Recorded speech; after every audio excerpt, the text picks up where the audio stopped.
네, 3월 1일 하루 앞둔 그리고 베트남에서는 역사적인 한미 정상회담이 진행되고 있는 그런 날입니다.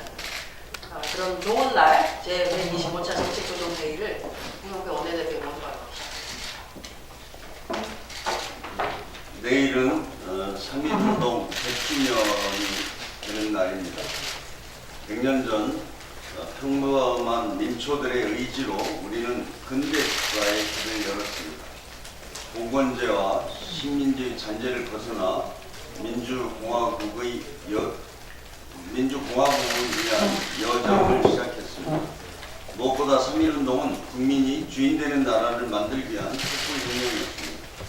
3.1운동의 정신이 4.19 혁명과 부산 마산 민주항쟁, 5.18 민주화운동, 60항쟁, 2016년 촛불혁명으로 이어지면서 우리는 민주주의를 완성할 수 있었습니다. 3.1운동의 정신을 되새기면서 이제 새로운 100년을 준비해야 합니다. 새로운 100년의 첫 번째 과제는 평화와 번영의 한반도를 만드는 것입니다. 또한 우리 사회의 낡고 불합리한 시스템을 개혁해서 더 살기 좋은 나라를 만들어야 합니다. 구조적인 사회 양극화와 경제 불평등을 해소하고 혁신적 포용국가의 기틀을 다지는 것이 중요합니다. 함께 잘 사는 사회를 위한 사회적 대타협도 이뤄내야 합니다. 정치도 지금까지와 다른 모습으로 바뀌었으면 합니다. 정쟁과 갈등만 반복하는 낡은 정치에서 벗어나 대화와 타협을 통한 협치의 문화를 만들어야 합니다. 새로운 100년은 지난 100년의 잘못을 답습하는 대신 더 나은 변화와 희망을 만드는 과정이어야 합니다. 3.1운동 100주년이 새로운 대한민국 건설의 원년이 되기를 기대합니다. 이제 몇 시간 뒤에 역사적인 하노이 선언이 발표될 것입니다. 어제 북미 정상의 첫 만남에서 이번 회담의 성공을 예감할 수 있었습니다. 김정은 위원장은 모든 사람들이 반기는 훌륭한 결과가 만들어질 것이라고 했고 트럼프 대통령은 굉장히 성공적인 회담이 될 것이라고 했습니다. 북한의 실질적인 비핵화 조치와 이에 상응하는 대북 제재 완화, 더 나아가 종전 합의까지 기대해 봅니다. 분단과 대립의 70년 역사를 끊어내기 위해 우리는 지난 1년을 달려왔습니다. 오늘 회담은 한반도 평화의 시대를 향한 역사적 대전환점이 될 것입니다. 내일부터 한반도는 지금까지와는 전혀 다른 모습이 될 것이라 확신합니다. 남북 교류 협력은 더욱 확대될 것이며 북한의 경제 개방도 본격화될 것입니다. 남북 경협을 통한 민족 공동 번영의 기회도 살짝 열릴 것으로 기대합니다. 평화의 기회를 살리기 위해서는 북미 정상회담 이후를 잘 준비해야 합니다. 한반도 평화체제를 안착시키는 것은 국회가 해야 할 가장 중요한 역할입니다. 이번 회담의 성과를 토대로 미국 등 주변 국가 의원 외교를 강화해 나가겠습니다. 남북 교류 협력 확대에도 주도적으로 나서겠습니다. 지난해 국회에 설치한 남북경협 특위에 입법권을 부여해서 철도 도로 연결, 개성공단 재개 등을 이유한 입법과 지원 방안 등을 논의해야 합니다. 오늘 2차 북미 정상회담 결과가 발표되는 대로 야당들과 함께 초당적인 공조 방안에 관한 논의를 본격적으로 시작하겠습니다. 자유한국당이 새 지도부를 선출했습니다. 축하드립니다. 한국당 새 지도부가 합리적인 보수 정당의 모습을 보여주기 바랍니다. 지난 2달 한국당은 국민을 실망시키고 정치 혐오를 부추겼습니다. 5.18 망언과 탄핵 부정 발언으로 헌법의 가치를 부정하고 우리 국민이 일궈낸 민주주의 역사를 왜곡 날조했습니다. 국민을 위해 조건 없이 국회를 열자는 여야 사당의 요구도 거부했습니다. 한국당 새 지도부는 이에 대한 진정성 있는 모습부터 보여야 할 것입니다. 가장 먼저 할 일은 5.18 망언 3인방에 대한 단호한 징계입니다. 3명의 망언 의원에 대한 출당 조치로 헌법과 민주주의 가치를 준수하는 민주정당임을 스스로 입증하기 바랍니다. 특히 징계를 위해했던 김진태, 김순례 두 의원에 대해 어떤 조치를 취하느냐는 한국당 새 지도부의 정체성을 보여줄 바로미터가 될 것입니다. 또다시 문제를 어물쩍 넘어가려 한다면 국민이 용납하지 않을 것입니다. 전당대회 과정에서 쏟아낸 극우적 발언에 대한 대국민 사과도 해야 합니다. 조건 없는 국회 정상화에 즉각 나서기 바랍니다. 정치가 존재하고 정당이 존립해야 할 근거는 오로지 국민에 있습니다.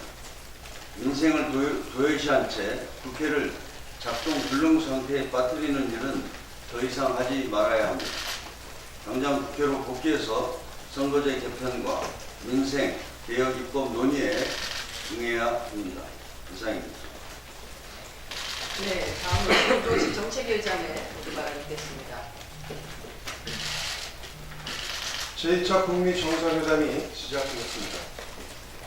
한반도는 물론 전 세계의 시선이 하노이에서 열리는 세계의 회담을 향하고 있습니다.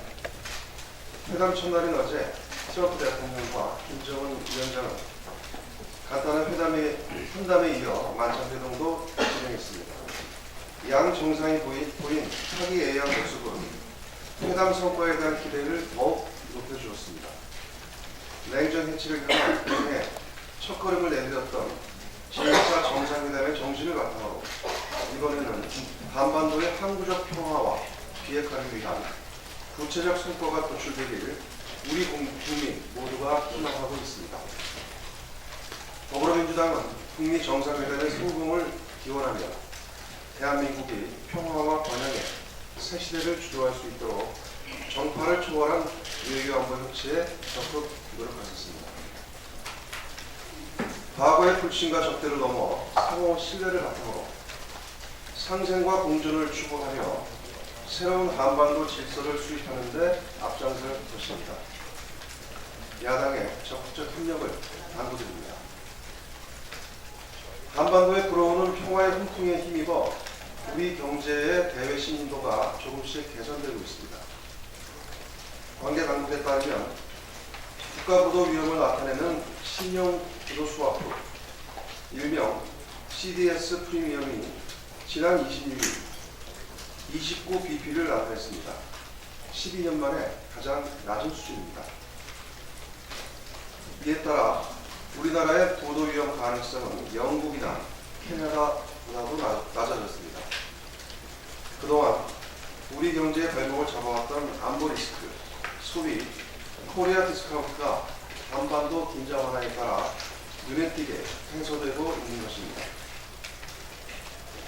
더욱 다행스러운 것은 대외 신인도 개선과 함께 제조업 부분의 체감 경기도 서서히 나아지고 있다는 것입니다. 한국은행이 발표한 2월 기업 경기 식사지수 BSI 및 경제 심리지수 ESI에 따르면 이번 달 제조업 BSI가 69를 기록하며 3달 만에 상승 전환됐습니다.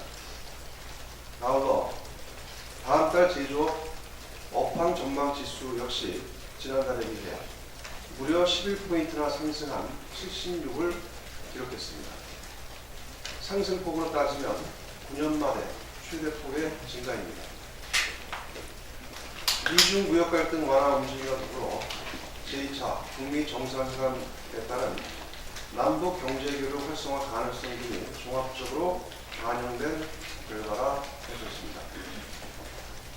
더불어민주당은 민주당은 제조업 부문의 활력이 회복될 수 있도록 당 차원의 지원 대책 마련에 보다 속도를 낼 것입니다.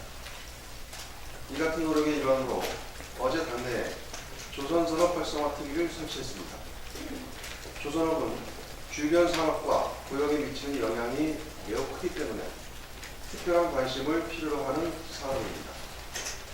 당정은 조선업이 제조업 전반에 새로운 활력을 불어넣는 촉매 역할을 할 수 있도록 조선산업 활성화 TV를 중심으로 최선을 다하겠습니다.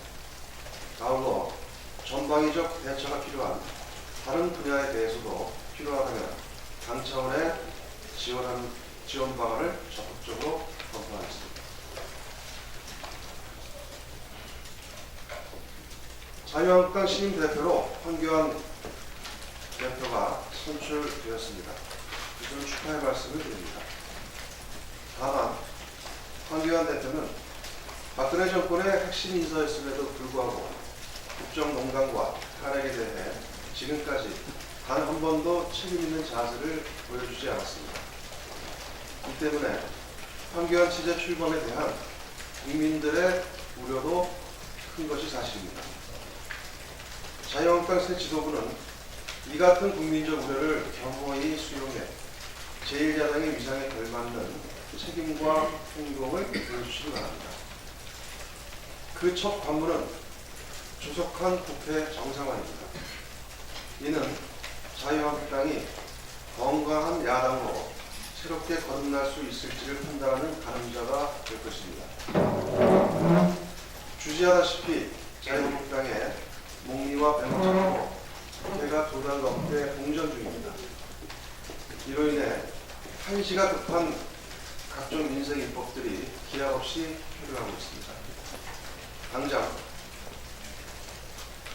탄력 근로자 단위 시간을 6개월로 연장하는 문제의 경우 경사노위에서 노사가 극적인 합의를 이뤘음에도 국회 파행으로 입법이 지연되고 있습니다. 법안 처리가 지연될수록 그에 따른 혼란과 피해는 고스란히 기업과 노동자들에게 전가되고 노사정의 대타협 성과 역시 훼손될 것입니다. 이와 함께 주휴수당 조정을 위한 근로기준법, 최저임금법 개정, 영세 소상공인 지원을 위한 소상공인 보호 및 지원법 처리 등도 더 이상 미뤄둘 수 없습니다. 우리 민생경제 회복과 경제 활력을 위한 각종 혁신성장 법안 역시 마찬가지입니다. 조속한 입법 논의와 처리가 시급합니다. 특히 다음 주면 신학기가 시작되는데 공교육 정상화법 일몰 시한의 조속한 연장 또한 빼놓을 수 없는 과제입니다. 국민들께서는 더 이상의 민생 보이콧을 용납하지 않을 것입니다. 자유한국당도 이 점을 명심해서 3월 국회 정상 가동과 함께 민생 입법 처리에 적극적 협력을 강력하게 촉구드립니다. 네, 다음은 제3정조위원장이신 이원우 의원님 발언이 있겠습니다.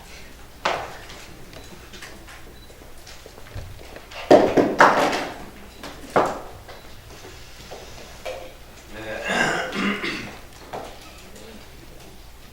경사노위와 민주노총에 대해서 한마디 하겠습니다. 광주시 노사민정을 통해서 어렵게 합의한 광주형 일자리를 처리하라며 민주노총은 문재인 정부의 노동정책 1호라고 난리 찍었습니다. 그러더니 어제는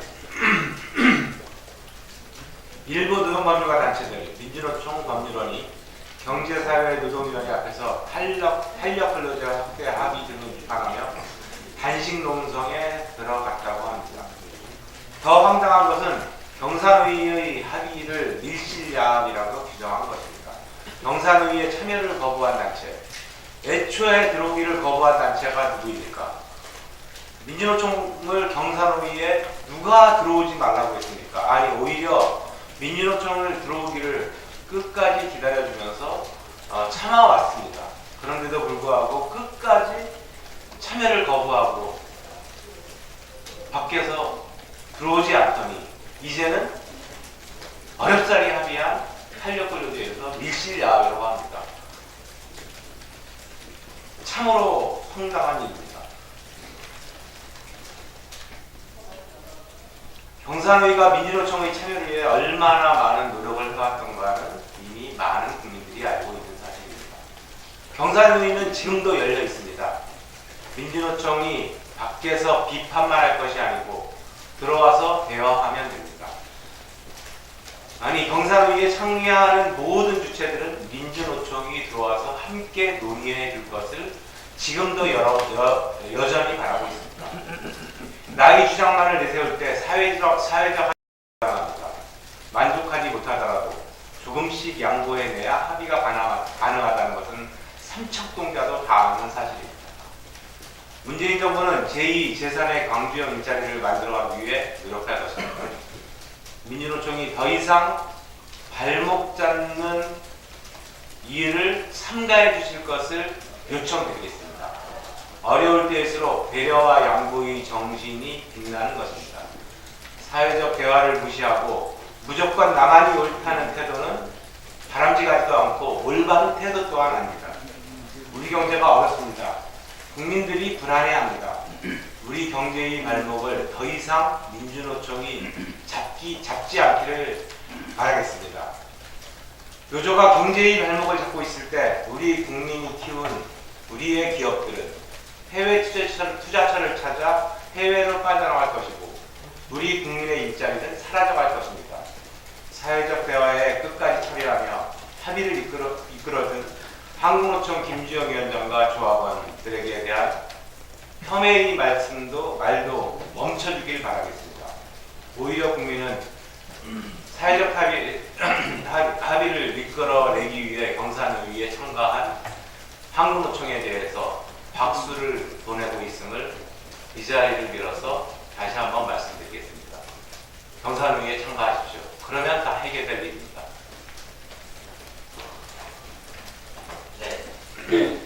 네, 다음은 어기구 원내부대표의 발언이 듣겠습니다.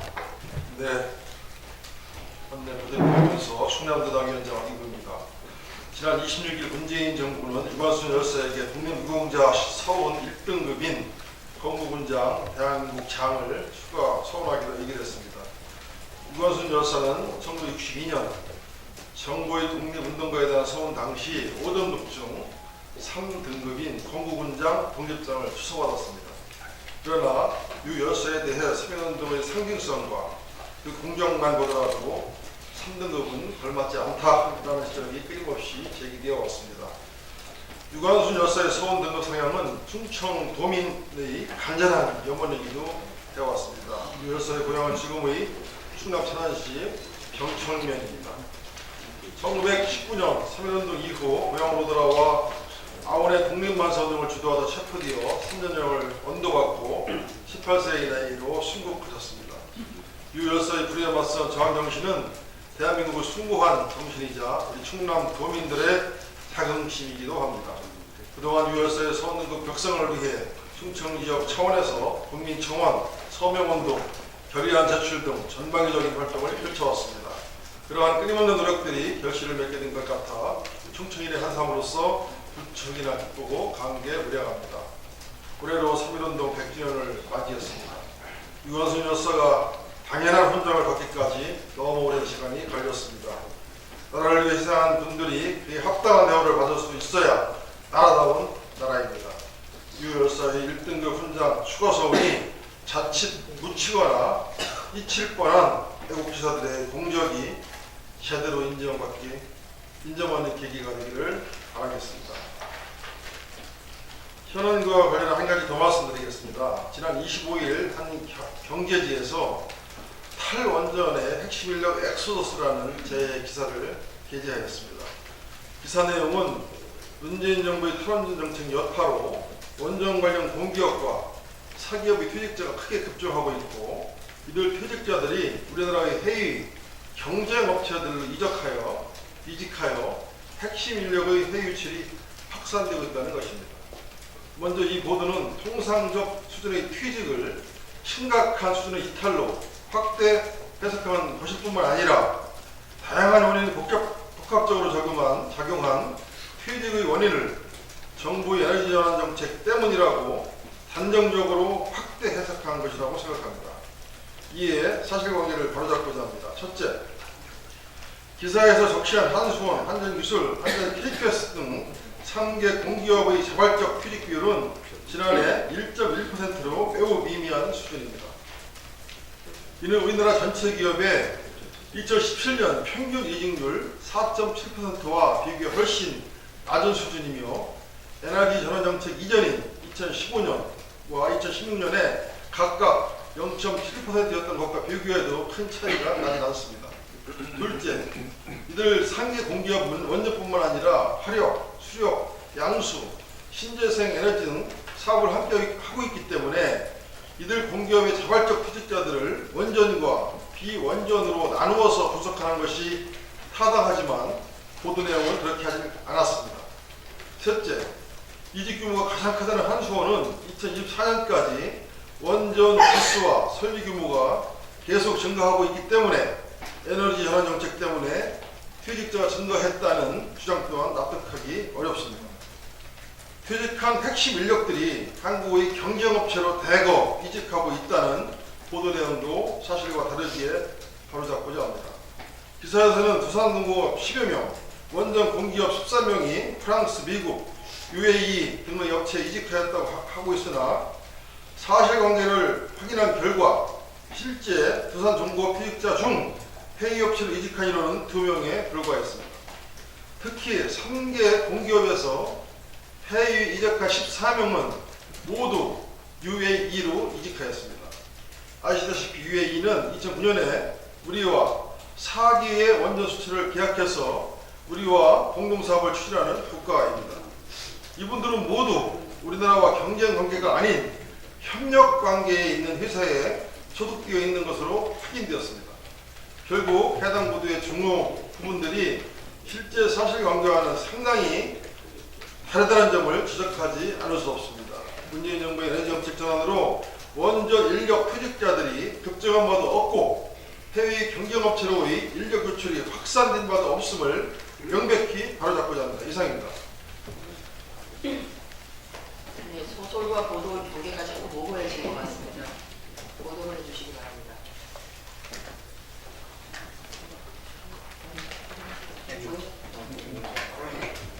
네, 제가 아까 말씀드린 것 중에서 한 가지 좀 다시 정정해서 보완할 게 있어서 말씀드립니다. 제가 아까 국회 정상화와 법안 처리 관련해서 시급한 법안 말씀을 드렸었는데 그 중에서 근로기준법 그리고 최저임금법 개정에 대해서 말씀을 드렸는데 이를 거기 보면 이제 제가 말씀드릴 때 주유수당 조정을 위한 금기법 최저임금법 개정을 말씀을 드렸는데 이것까지 정확하게 좀 구분해서 말씀을 드리겠습니다. 주유수당 조정이 아니고 근로기준법은 탄력근로제 6개월 연장을 위한 법이고 그다음 최저임금법은 엊그제 고용노동부에서 발표한 최저임금 결정체계 개편을 위한 최저임금법 개정 이렇게 두 가지라는 것을 다시 정정해서 말씀드리겠습니다. 네, 오늘은 베트남에서도 좋은 결과가 기대됩니다만 우리 대한민국 서울 용산에도 좋은 일이 있습니다. 기억하시겠지만 마사회가 장외 발매소를 용산에 설치를 했었습니다. 지난 이명박 정부 시절인 2012년이죠. 지역 주민의 의사 완전히 무시하고 진행되는 가운데 지역의 갈등으로 번져서 사실 굉장히 지역 주민들의 불만과 불안이 컸었습니다. 그 장외 발매소가 오늘 장학관으로 다시 태어납니다. 오랜 기간 혼란과 갈등을 겪었던 것이 지난 우리 더불어민주당의 을지로위원회가 노력을 해주고 을지로위원회의 적극적인 중재와 해당 부처 간의 협의를 통해서 장외 발매소를 장학관으로 운영하기로 국적으로 타협을 이뤄낸 것입니다. 이건 어찌 보면 지역 차원의 대화를 통한 타협을 이뤄낸 결과라고도 할 수 있습니다. 그래서 이번에 장학관 건립으로 100여 명이 넘는 농촌 또는 어촌 출신 학생들이 주거비 부담을 덜고 학업에 정진할 수 있게 되었습니다. 더불어민주당과 또 정부는 마사회의 이런 장학관 개관을 거듭 환영하면서 다른 사회적 갈등 역시 이렇게 장애 발견에서 갈등 해소 사례처럼 지역에서 해소할 수 있는 것들은 지역에서 해소할 수 있도록 적극적인 중재와 노력을 다하겠다는 말씀을 드립니다. 자유한국당의 황교안 대표가 지금하셨는데요. 축하드리고요. 앞서서 우리 원내대표님과 정책위원장님께서도 말씀을 주셨습니다만 두 가지 정도 빨리 정리를 해주셨으면 좋겠습니다. 망언을 일삼았던 3인에 대한 처리. 한 명은 제명을 한다고 했습니다만 제 기억에 당시 비대위원장이었던 김병익 비대위원장이 아니 당원과 당규를 무시하면서 그러면 두 명에 대해서 처리를 하라는 거냐라고 원성을 높였던 기억이 납니다. 자, 드디어 당원과 당규에 정해진 전당대회 일정이 끝이 났습니다. 그 두 명에 대한 처리를 국민은 눈을 부릅뜨고 지켜보고 있다는 것을 다시 한번 말씀드립니다. 또 하나는 국회에서 가장 많이 듣는 단어 중에 하나가 국회 정상화입니다. 어떻게 국회에서는 국회 정상화라는 단어가 이렇게 일상적으로 쓸 수가 있을까요? 이렇게는 열어놓고 본인들이 발로 차버리셨고 법상으로 정해져 있는 2월 국회는 시작도 못 해보고 2월이 마지막 날을 맞았습니다. 자유한국당이 좀 정상화되었으면 좋겠습니다. 국회 정상화의 가장 큰 걸림돌이 누구인지 어느 당인지 묻고 싶습니다. 그래서 국회 정상화, 대표 취임하시면 국회 정상화와 3일에 대한 처리 두 가지 숙제부터 먼저 해주시기를 간곡하게 부탁드립니다. 지금부터는 회의를 비공개로 전환하도록